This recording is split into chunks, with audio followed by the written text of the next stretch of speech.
today we were able to have a stable, a broad majority, and therefore I consider this vote of confidence also for an agenda of change. I know that change is certainly not unique to Europe, but Europe is in a unique position to lead that change in mainly three fields. That is a better climate, that is digitalization, and that is a geopolitical commission. Because I'm deeply convinced that a stronger Europe means in the very end a better world. We do all this to serve the European people. And I would not be sitting here, and this is important for me to say again, if it wouldn't have been for the work of my predecessor, Jean-Claude Juncker, who did an outstanding work. I wish him all the best from my part. I had the chance to talk to him on the phone. We'll meet next week. I'm very grateful for what he's done and the way he supported me over the last weeks and months. So I'm looking forward now to start the work with the new Commission. Thank you very much. Let's start now with the questions. Yes, please. Hello, Beatrice Rios, I work for Euractiv. I have a question for President-elect von der Leyen. During your speech, you had put a lot of emphasis on the fact that there is a need for massive investment in Europe, and you have mentioned as well the MFF. However, we are seeing that it's not so easy to get an agreement. I was wondering if you're going to put another proposal to further strengthen the multi-annual financial framework, or you're willing to cooperate with the Parliament and the Member States to find a better compromise within the existing proposal of the previous Commission. Thank you. I think that the Commission presented a very good proposal to the MFF. Now it's the hour of the Finnish presidency to present to the next Council the negotiation box. For me, it's important that we keep in mind what people expect from Europe. And these are all these topics that are in the field of modernization. I've been talking in my speech over and over about the topics. I will not go in depth here. But rightly so, people expect this move forward from the European Union, because it's only the European level who can do that. For that, it has to be financed, and for that we need a budget that is fit for the next 7 years, who will be different than the last 7 years. So this modernization part within the budget is very important for me. David Carretta. Merci. David Carretta, Radio Radicale. David Carretta, Radio Radicale. Domanda in italiano, I'm going to put a question in Italian. in onore del multilinguismo, se posso. And this, of course, is in honor of multilingualism, so if I may. Due domande in realtà. La prima, lei ha avuto una maggioranza più ampia di Jean-Claude Juncker, ma al contempo le forze politiche di questa maggioranza su alcuni dossier come immigrazione e cambiamento climatico hanno già iniziato a dividersi. Abbiamo visto a ottobre una risoluzione sui salvataggi in mare che non è passata, lo vedremo probabilmente domani sull'emergenza climatica. Ritiene di avere una maggioranza così solida da portare avanti il suo programma? E sulla Commissione geopolitica, per un cittadino normale la Commissione geopolitica o l'Unione Europea geopolitica dovrebbe andare a risolvere le crisi anche fuori, in Siria, ma non c'è un esercito europeo. O saper criticare la Cina quando mette nei campi, in un gulag, nei campi di internamento 1 milione di persone, e l'Unione Europea non è in grado di reagire con forza su questo. Cos'è la Commissione geopolitica? But what do you intend to do about this, and how do you intend to approach these issues? So, referring to your first question, and yes, indeed, I'm very grateful for this broad majority, because it shows that the Parliament is willing to address and to tackle the challenges we have ahead of us. And you named two. One is migration and one is climate change.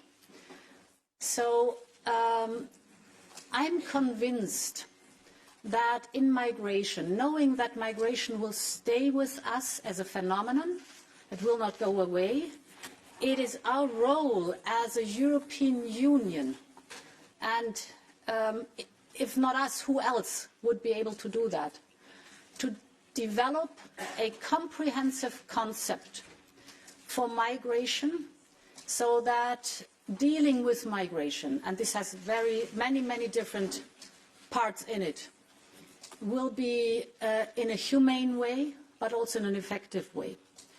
And Ylva Johansson and Margaritis Kinas are already now, since weeks, traveling through the European Union to the different member states, talking to the ministers of internal affairs, working on a restart, a new pact for migration, so that we put a whole bundle of measures on the table, knowing that each member state will have to show solidarity, will have to contribute to dealing with the whole topic of migration.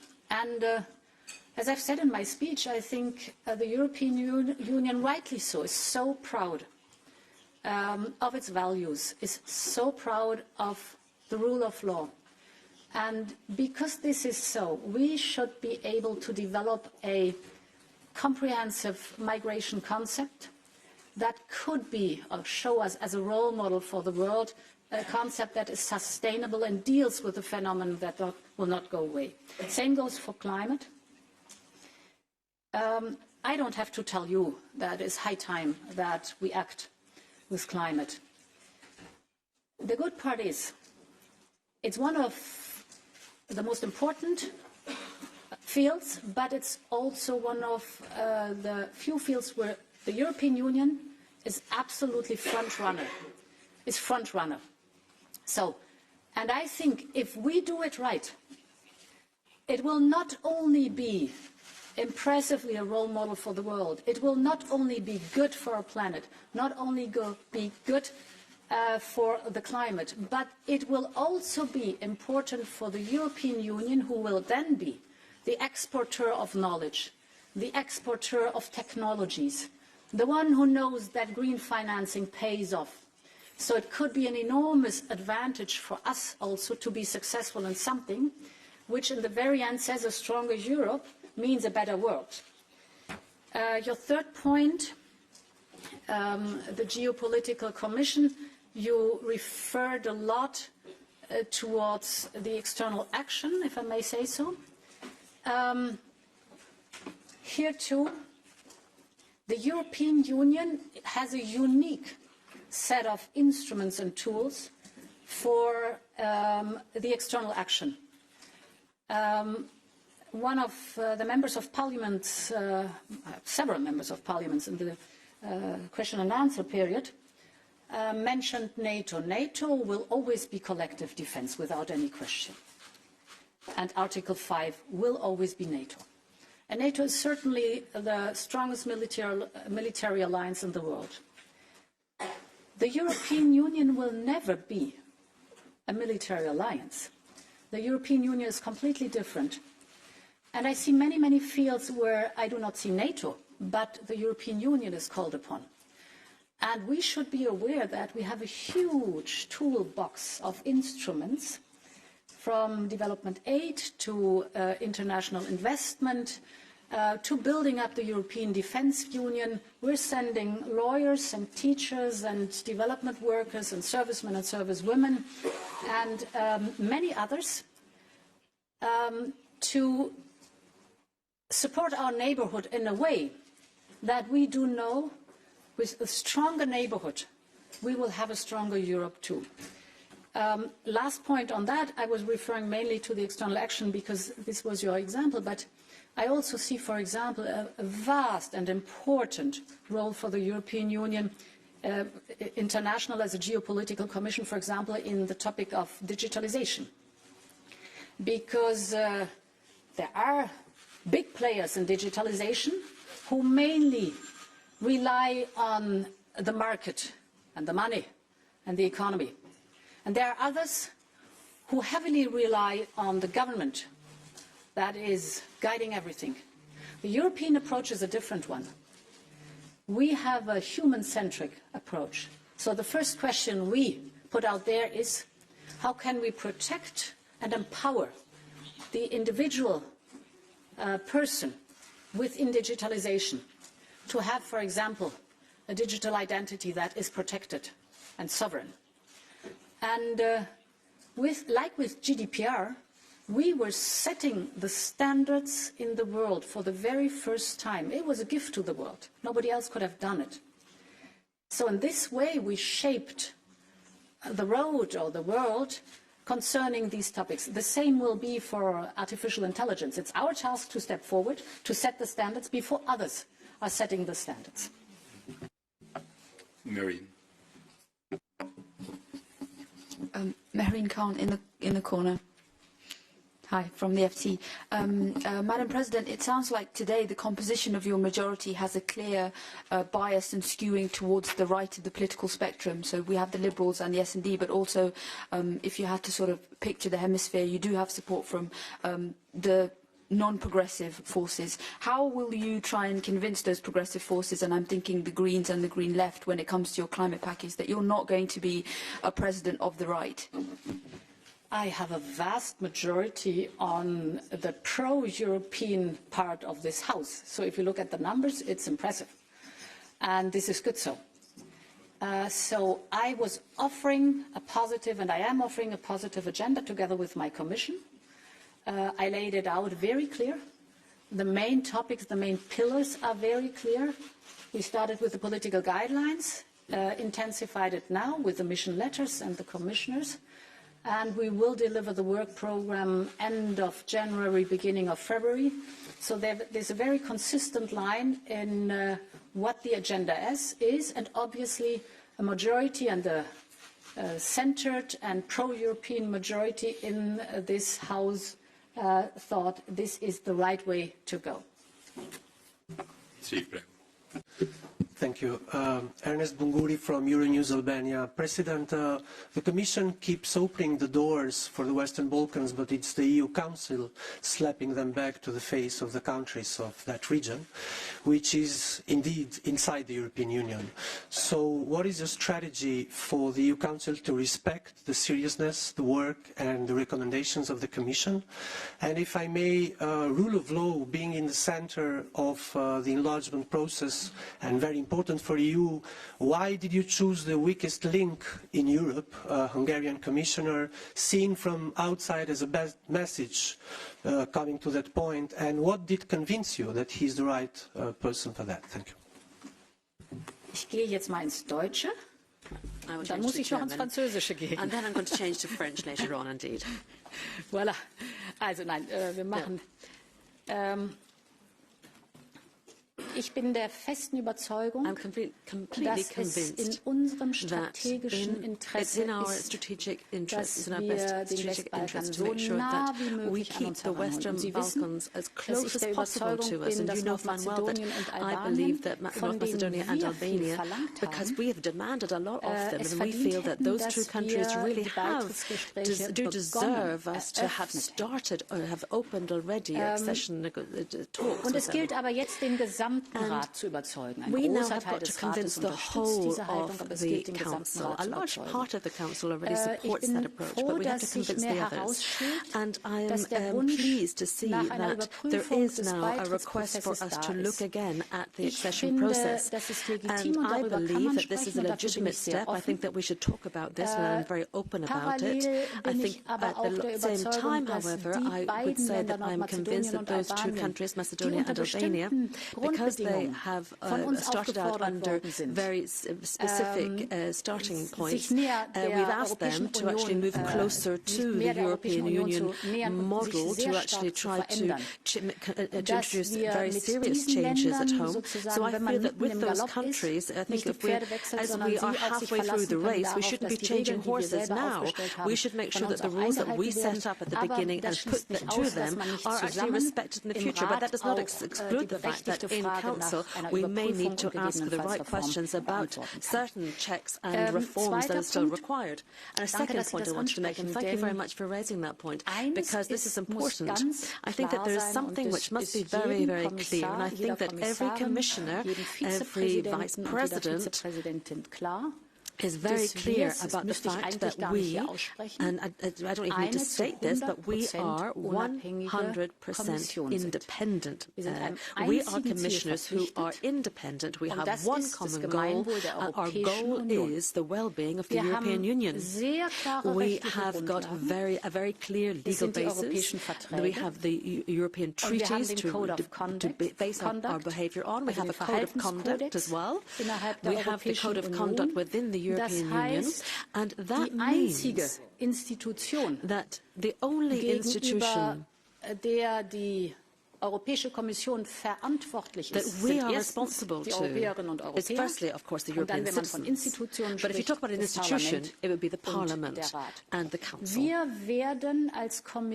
Now, we as a Commission will, and I think it's going to be in the middle of January, we are going to be swearing, we're going to be sworn in on this programme, and we're going to be taking this very much on board. We will actually take an oath, and I think all of our commissioners and vice presidents are very clear as to what their responsibilities are. They have a very clear attitude on this, and I think that from the very outset, all commissioners will have to be entrusted to prove that they are up to the job, and I'm completely convinced that they are. We know that they are all coming to serve one purpose, and that is the European Union. Good afternoon. Madam President, my question is also about the Hungarian Commissioner and enlargement. What is your concrete requirement and expectation from Mr. Commissioner Oliver Várhelyi, and how to step forward after, in October, at the summit of France, Holland and Denmark blocked the process of enlargement in the Western Balkans. Thank you. Ich glaube, einige Themen dazu habe ich schon. Non, je vais essayer de parler en français. Well, I'll try to speak French. I'll answer this one in French. Je crois qu'il est très important. I feel it's very important que en ce moment-ci, that avant qu'on ait la possibilité d'avancer dans ce processus, before we can actually carry this process forward, we need to make sure that we have developed our projects as far as possible with these two countries, so North Macedonia and Albania, so that we can show to people, how important they are to us and why we want to have them standing next to us, standing shoulder to shoulder with us, and that is we should not hesitate to bring them closer into the European Union. Serveto.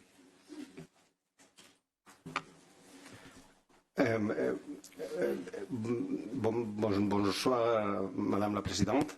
Je profite pour parler en français aussi. J'aimerais bien parler allemand pour vous soulager un peu la tâche. Je voudrais vous poser deux questions. L'une, étant donné que vous étiez ministre de la Défense en Allemagne, je voudrais savoir quel est votre objectif plus concret pour la défense européenne. C'est-à-dire, qu'est-ce que vous voudriez faire à la fin de ce mandat? Et une autre petite question, est-ce que vous allez voyager à Madrid pour le sommet du climat? Are you going to be going to Madrid for the climate summit? Yes. Oui, je vais voyager à Madrid le lundi. Yes, I'll be going to Madrid on Monday. On Monday, I'll be going to hold to give a speech on climate, a short speech. I feel it's very important that the European Commission is represented in Madrid with the European Green Deal, which really gets started now. So I do think that it sits very happily with our ambitions. Yes, the topic of defence. I started already to explain that I think the European Union and NATO are complementary and not competitive.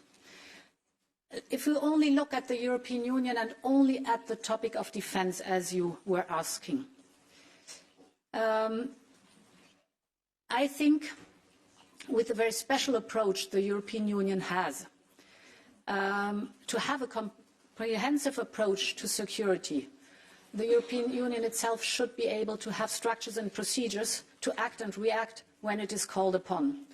I remember vividly the time 5 years ago when Mali almost collapsed under terror.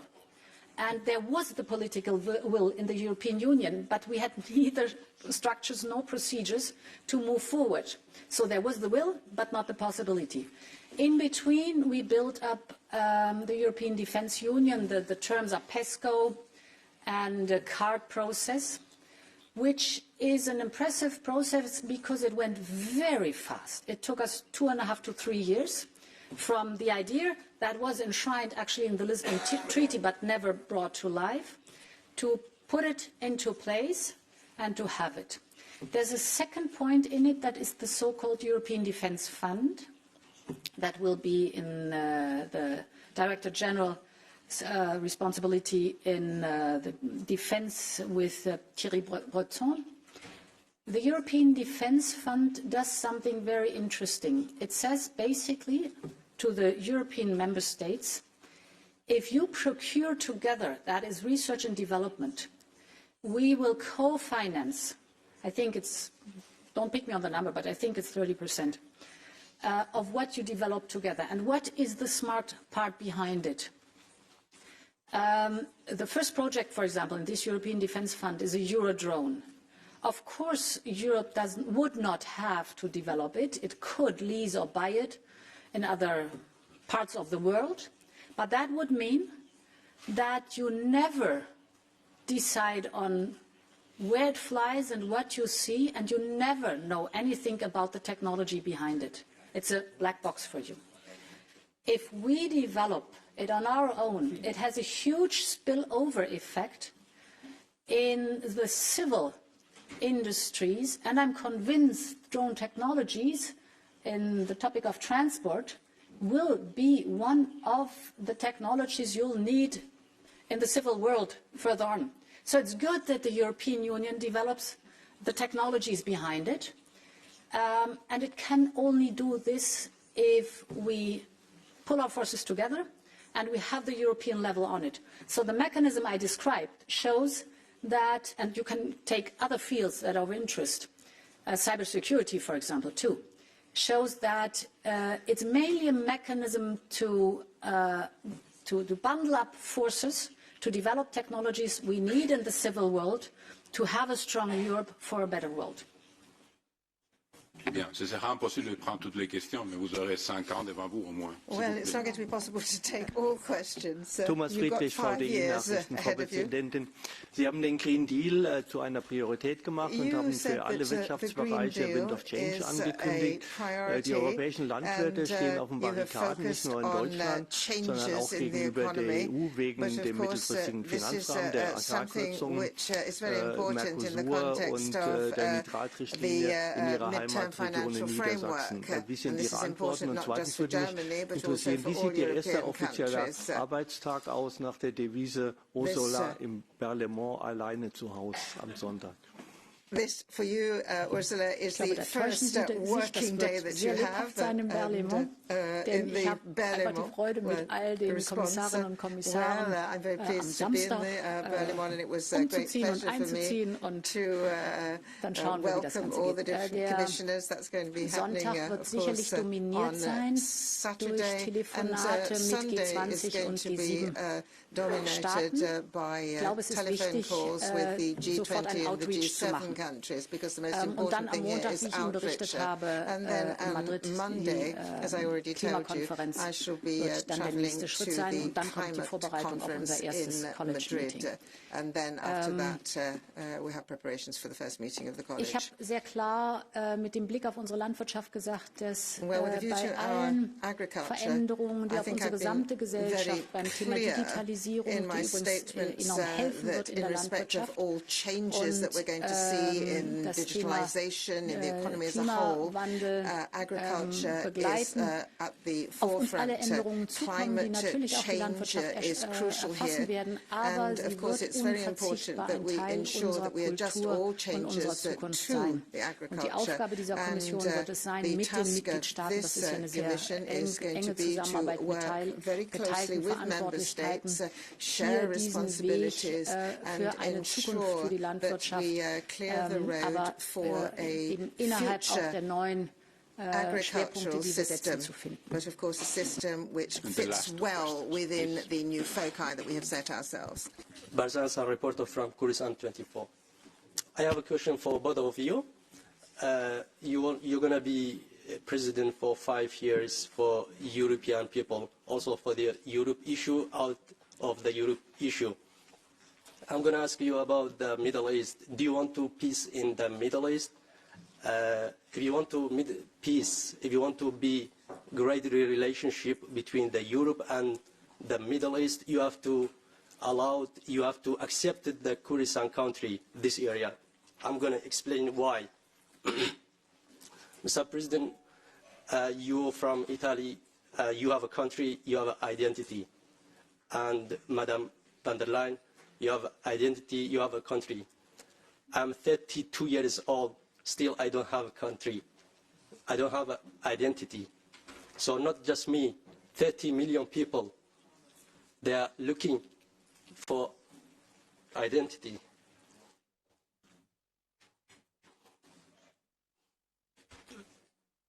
Ich habe großen Respekt vor den Leistungen des kurdischen Volkes. Ich kenne die Kurden sehr gut durch meine frühere Arbeit im Nordirak, weil ich dort erlebt habe, was es bedeutet hat, als der IS mit unfassbarer Brutalität die Menschen im Nordirak überfallen hat, als der IS versuchte, einen Genozid an den Jesiden zu begehen.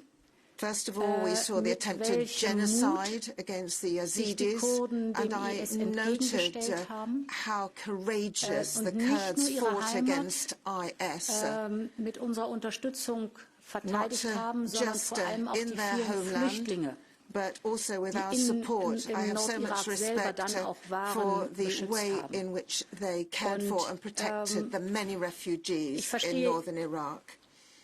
Ihren Schmerz, I understand aber vielleicht how it hurts. I hilft uns in diesem Moment auch das Wissen darum, dass sich Identität eben auch aus solchen Momenten zusammensetzt, die dann tief auch im gemeinsamen Gedächtnis bleiben. It is important to always come back to this idea of identity and realize how deeply it is ingrained in us all. Thank you very much for this question. I think that there have been so many in the world who have protested against what has happened in Syria. And I think, above all, the European Parliament has protested. We have been very clear about the responsibilities which the Turkish authorities should be shouldering. Recently, we had discussions with the Turkish minister, and it is our commitment, I think, which is clear here. It's very clear that Turkey has to modify its stance. And as I said, we have always expressed solidarity with the citizens of northern Syria. I think it's been quite clear. I'm asking you about the identity and not about the other issue. More than 30 million Kurdish in the Middle East, they don't have identity, they don't have country. So your reaction? You have a country, you are very lucky. Mi sembra che anche su questo siamo stati chiari nella nostra risoluzione. Also been clear in our resolution on this issue as well. La nostra protesta è stata esattamente nei confronti dei cittadini di what we have stipulated is really something which is involving the the Kurdish citizens. I think I have been clear. We can do a lot of things. We can have diplomatic reactions when it's possible. We can participate in peace missions. But we are not directly responsible for all events in the world. politica per fare in modo che la violenza non ci sia. Ma non siamo responsabili della violenza che scatenano gli altri. Non solo in Medio Oriente, ma in tante parti del mondo. Attualmente ci sono 60 conflitti. Ma non è responsabile l'Europa. Allora, noi abbiamo la responsabilità di farci carico di tante cose. Vogliamo dotarci di strumenti migliori. Vogliamo avere una diplomazia più capace, perché noi i conflitti vogliamo risolverli con la diplomazia, non con le armi. Quindi, tutto quello che l'Europa può fare, naturalmente, però non tutto è nelle nostre mani. Perché se il far ricadere tutto sull'Europa, io credo che non sia utile. La questione del popolo curdo in tanti paesi del Medio Oriente è una questione che noi vorremmo aiutare a risolvere.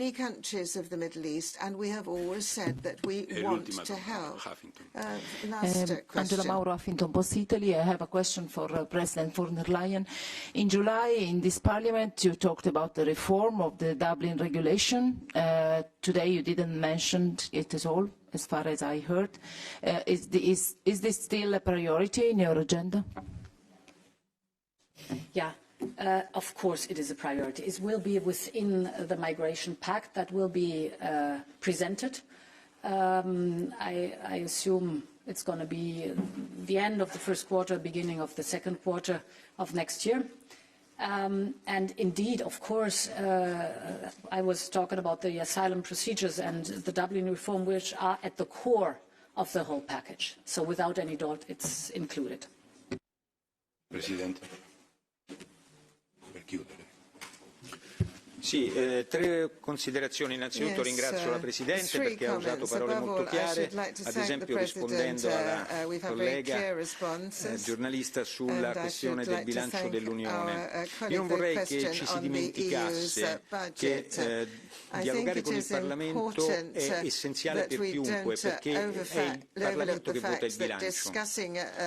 E noi lo abbiamo detto con molta chiarezza al semestre finlandese, lo diremo anche agli altri e lo diremo al Consiglio, che noi vogliamo essere parte della negoziazione sul bilancio, altrimenti non so quale sarà il giudizio del Parlamento sul bilancio. E mi fa piacere che la Commissione e la Presidente von der Leyen abbiano detto dal primo giorno che il Parlamento deve essere un attore nella negoziazione del bilancio. Io vorrei che questo sia molto chiaro, non è un optional discutere con il Parlamento, credo che debbano sentirlo tutti, perché alcune ipotesi di bilancio in Parlamento non passeranno. Voglio essere molto esplicito. La seconda questione, noi sono molto contento che, come dicevo prima, la Presidente abbia nel suo discorso ribadito l'importanza di questo cammino che noi vogliamo fare insieme per rimettere in ordine la democrazia europea. Abbiamo visto che tutti cominciano a discutere di questo, c'è stato un no paper franco-tedesco, c'è la Consiglio che si sta cominciando a impegnare in questa discussione. Il Parlamento ha già dato vita a un gruppo di lavoro per una metodologia da sottoporre naturalmente alla Commissione e al Consiglio. Sarà un percorso che ci accompagnerà per tutta la legislatura e fare in modo che la democrazia europea sia più forte e soprattutto abbia delle capacità di risposta ai problemi più efficace di quella che ha oggi. La democrazia la difendiamo se risponde alle necessità dei cittadini e allora abbiamo bisogno di meccanismi più forti e più adeguati we need more effective and stronger instruments. Terza informazione che volevo darvi è che domenica ci ritroveremo a Bruxelles alla Casa della Storia Europea, che è il museo che il Parlamento europeo ha apprezzato e che racconta la nostra storia. Ci incontreremo con la signora von der Leyen, con il nuovo Presidente del Consiglio, con la Presidente Lagarde, perché domenica è il primo and Ms von der Leyen, because it is the 1st of December on Sunday, and it is the beginning of the new Commission. Domenica on la Sunday, Presidente von der Leyen è la Ms. custode von dei der trattati Leyen is going to take over the custodianship that she has been elected for. Thank you.